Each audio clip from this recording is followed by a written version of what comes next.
কবিতার নাম ভারতবর্ষ, কবি আশিস সান্যাল। ভারতবর্ষ কেবল মানচিত্র নয়, কালির আঁচড়ে বারবার বিক্ষত করলেও বুকের ভেতরে কোনো ক্ষতের চিহ্ন পড়ে না। শুধুই বদলে যায় তার চারিদিকের প্রসারিত প্রান্তিক রেখাগুলি।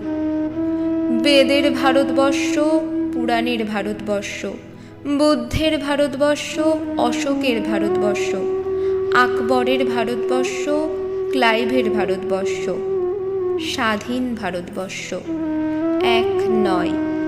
মানচিত্রে পড়েছে বারবার কালির দাগ।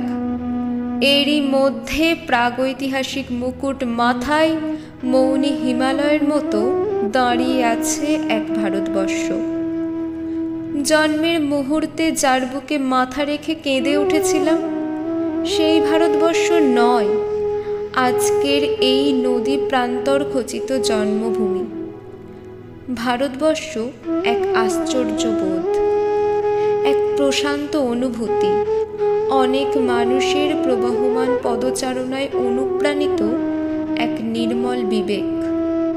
কেবল মানচিত্র নয় এ ভারতবর্ষ, কেবল মানচিত্র নয় এ ভারতবর্ষ।